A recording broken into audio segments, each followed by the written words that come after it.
Now, One Piece chapter 1052. Now, I think it would be an understatement to say that there was a lot of information in this chapter, and more than likely this chapter by itself will trickle down to a lot of speculation and theory videos being made, because there is honestly a lot to talk about here. Now, of course, Wano isn't over yet, but this chapter definitely feels like a transition chapter, because we get to see other parts in the world, not necessarily outside the world and what is happening, but mostly reactions from individuals who know the current state of Wano, in this case in particular the world government. So we're starting to see the beginning of how crazy and dire things are becoming in the One Piece world, especially with the defeat of 2 Yonkos here. And again, technically we're not out of Wano yet, so we're not going to deviate out of Wano in a sense of we're not going to see other parts of the One Piece world other than things relating to Wano. So that's not going to come anytime soon, though we should be expecting it in a couple of chapters. And I'm sure you guys already know that Oda is going on a month hiatus to prepare himself for the final saga of One Piece. So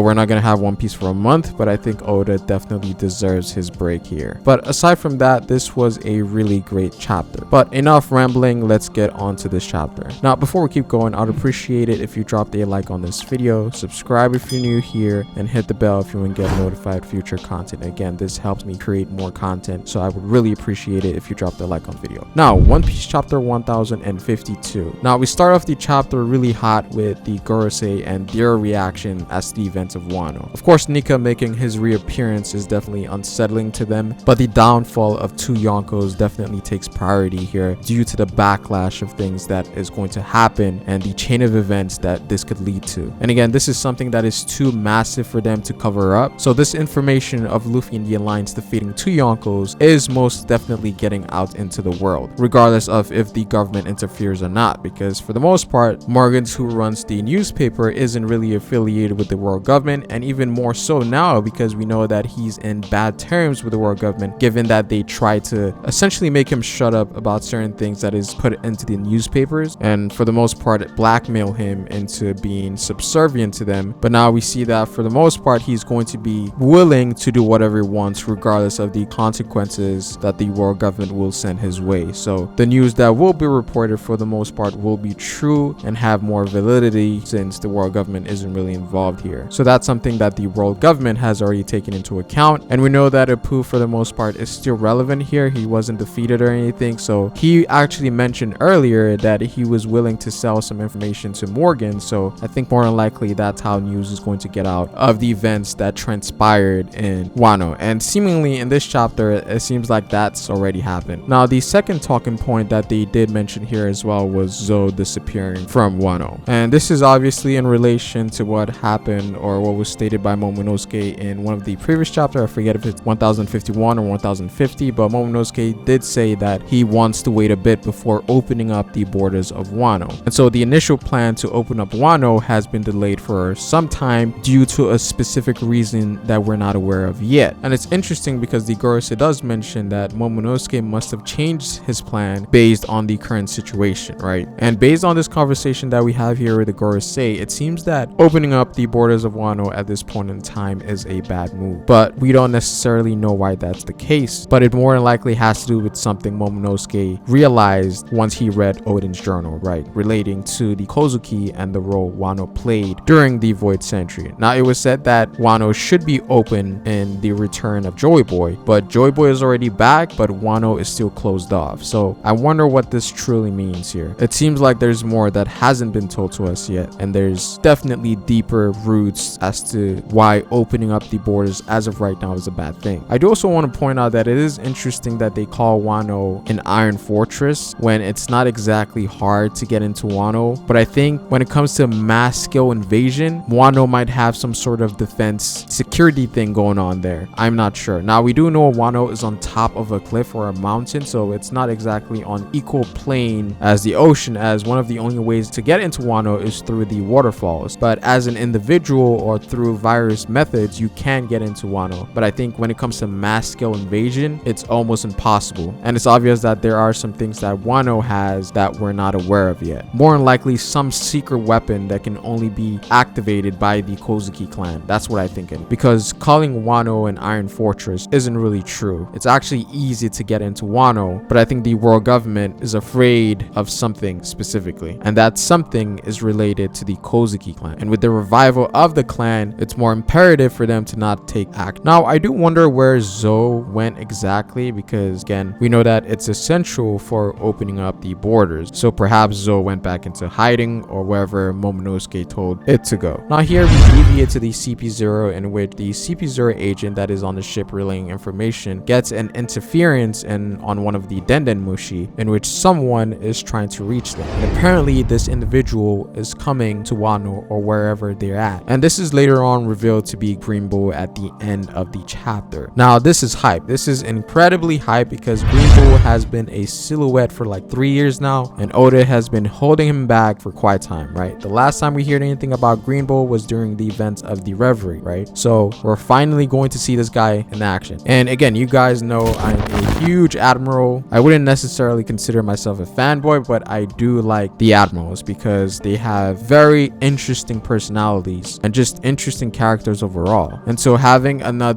new Admiral coming into the limelight right now is a great feeling, because we do know that the Admirals have a certain level of portrayal, so we know this is a huge character that is in play right now. Now, something to note about Green Bull right now is that we still haven't seen his face. In this chapter, he is revealed to be a silhouette, or we don't really get a clear shot of him. We just see his back. Now, I've made a couple of videos talking about Green Bull being a sort of wild character where his personality is kind of vicious in nature, but not necessarily. He also has that chill aura to him. Now, in this conversation with Akainu here, we do get some details, some minor details about his personality to some extent, or how he does things, because when Akainu was talking to him, Akainu tells him not to go overboard, right? And coming from Akainu, that's kind of strange, because it might be possible that this guy is a troublemaker, right? He tends to go overboard on his mission or something of that nature, right? Or that he doesn't really obey orders from the headquarters, right? And this is something that's a trend with the two new admirals, right? Green Bull and Fujitora. It seems like Oda might be following the idea of these guys having some sort of opposing ideology against the world government. Even though they work with the Marines, they still have their sense of duty and personality, in which when certain things are being ordered for them to do, they might not necessarily follow that order. They take the situation at hand not as orders, but as what it is, which is a really fair way of doing things. But in the case of Green Bull here, where he doesn't follow orders, it might be because he overdoes things and doesn't follow the protocol. And so again, with Green Bull, the first time that we saw him, he was more chillax, very relaxed looking character. But now, based on Akainu's statement and his conversation here, it seems like he might be one of those types that rebels against the world government, just like Fujitora, but to an extreme level where he goes overboard, right? So I wonder what's going to happen with that. Definitely an interesting character to put in play. So I'm definitely excited to see more of him. Now, I do think that we get a hint of his devil fruit ability in this chapter, because we do see him flying on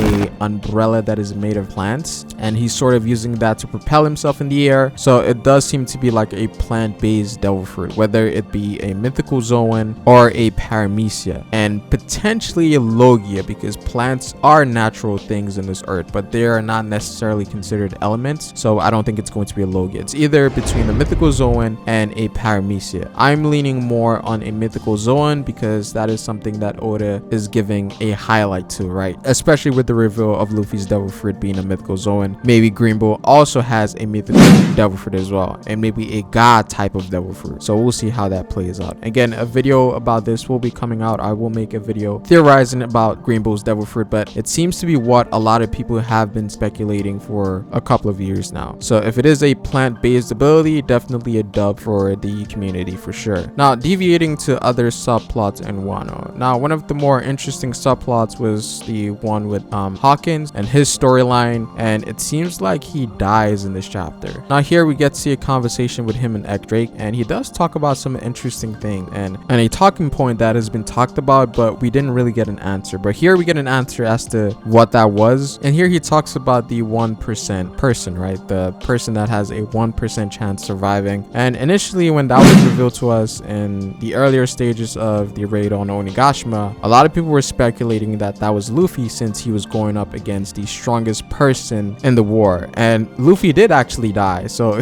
he might have been right, but we know that Luffy also revived from death, so it doesn't really count there. But at the end here, Hawkins does reveal that he was that 1% person. He goes on to say that even if he saw that the Straw Hats were going to win, he prided himself not to turn sides and become subservient to Kid. So this was definitely an ego pride thing from Hawkins, where he was not willing to change sides because of pride, essentially, even though he saw victory on the Alliance's side, which is very interesting for sure. I guess that's just his personality. Some people are just built different, and I think Hawkins was definitely one of the outliers within the worst generation. Again, we know that Hawkins was clairvoyant to some degree, and so as soon as he saw his fortune or his fate, he just took it head on and accepted what came his way, because I would definitely say that he had a lot of chances to switch sides during the entire war, but he stayed where he was because he saw his fate. But this was a definitely interesting conversation between Hawkins and Drake. It definitely gives you some perspective on Hawkins' mentality throughout this whole war, and he definitely prided himself in what he was and his fate. I would definitely say this was a decent resolution to his character. I would have liked to get more, but this was definitely fine as well. And I do believe it is hinted that he dies here. Again, I'm not sure, but it seems like he passes out on the floor and dies from his injury. Not sure what happens after this. Maybe he's working with Drake for all we know. But it wouldn't pass Oda having him return, even though it seemingly hints that he dies here. Now, deviating to Wano, where the Straw Hats are. Now, something very interesting happens here, in which we have a 7-day time skip after the battle. This is massive because a lot of things must have transpired between the end of the fight to now. As to what those things are, we don't know. And I wonder why Oda chose 7 days specifically. Is there a reason for that? Now, I'm sure you guys have heard about this by now, but it is stated that the final saga of One Piece starts on chapter 1054. So essentially, they're telling us that Wano has about 2 chapters for the final saga start. And we do know that Wano is tied to the Versus 4 Yonko saga. So if we're going into a new saga, that definitely means a new arc or a transition arc, which essentially tells us that Wano might potentially be ending in 2 chapters. This is very concerning because there's no way you can wrap up all the plot lines and subplot lines that we have in Wano in 2 chapters. So this essentially tells us that things are going to be skipped, and this chapter is almost indicative of that, in which we had a 7-day time skip in which things may have happened and things that may be important, like the poneglyph getting found, you know, Shimotsuki, you know, there's a lot of things that Oda built up in this arc that doesn't necessarily get a conclusion here, and so a lot of people are afraid a lot of this stuff got skipped. Now, I don't think Wano is over, even with the reveal of the new saga starting on chapter 1054. I think we still get a bit of Wano even at that point and some point after that. So I don't necessarily think Wano is over yet, and we probably do have a couple of chapters left before we deviate into somewhere else. And so I think chapter 1054 and some chapters beyond that will still be in Wano, and then we deviate into something else, maybe a transition arc or Elbaf or whatever it is, right? But again, technically 1054 essentially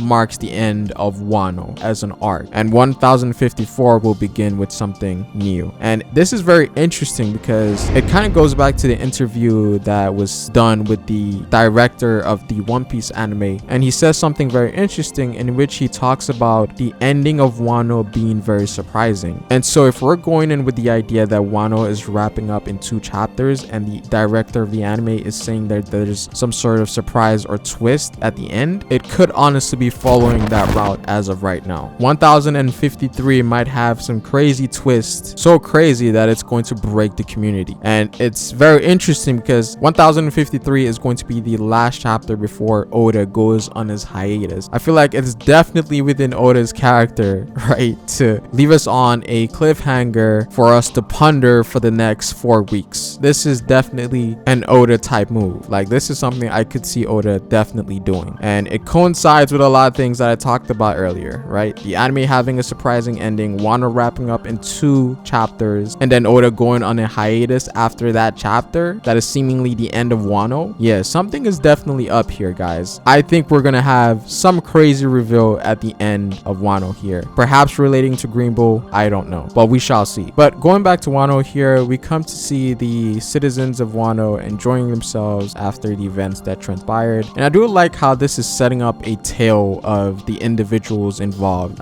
specifically that of Odin and of Joy Boy, because Luffy's tale is going to essentially start from now, right? And about how this person saved Wano. So it seems like they're regarding the person that saved Wano not as Luffy but as Joy Boy, and they also state that he's a hero that rivals the sword god, which we know as Ryuma, right? And this is funny because I feel like the Ryuma parallel has always been directed more to Zoro more so than Luffy, because there are some similarities between Zoro and Ryuma, right? And even more so now knowing about the Shimotsuki, because we do see this one guy in the flashback that resembles Zoro to great lengths, to the point where you could even consider it like an older version of Zoro, right? And so Luffy being compared to the sword god is very interesting, even though that should technically be directed to Zoro because he has some connections there, even though that hasn't been revealed. But I do see the point here where Luffy is regarded as a hero, the person that saved Wano, right, from evil. And we know that Ryuma essentially did the same thing when Wano was the land of gold. He was the person that essentially stopped people from coming into Wano, and so he was their hero as well. So in a sense, both of them are heroes, and that's why they have that comparison. Now we do also have 2 confirmed deaths here, and that is Izo and Ashura Doji. With Ashura Doji, I was more willing to think that he didn't survive based on him not appearing in a lot of chapters, but with Izo it's a bit surprising because we do know that he had a gun showdown with the CP0 agent, but the battle wasn't as crazy as what we saw Kinemon endure. So I was of the mindset that Izo was going to survive as well. Again, it's a bit shaky with Oda, you know, sometimes they take a lot of damage and survive, sometimes they take minimal damage and it's like terrible injuries and stuff. So when it comes to One Piece and injuries, it's a bit vague as to what is considered lethal, but you know, I feel like Kinemon, based on the attacks that he took, should be dead. Like, he took way more than any other scabbard. But again, I'm fine with this resolution. I think it was a pretty cool resolution for Izo because he is buried back at his homeland, and seeing that Marco was also there and accepted that, I think that was pretty cool. Now the boys are finally back. We come to see Zoro and Luffy back in full shape, or I guess rested from their insane battle. Of course, the first thing that comes out of their mouth is food and booze for Luffy and Zoro respectively, and they're essentially going to chow everything down to no end. We do also get to see Momonosuke here. Of course, his interactions with Nami can no longer happen anymore, even though he's still 8 years old. Something interesting that was also pointed out was that Momonosuke has a strong body. So even though he gets hit from Hiyori and Nami here, he doesn't really feel it, and I think this is a byproduct or a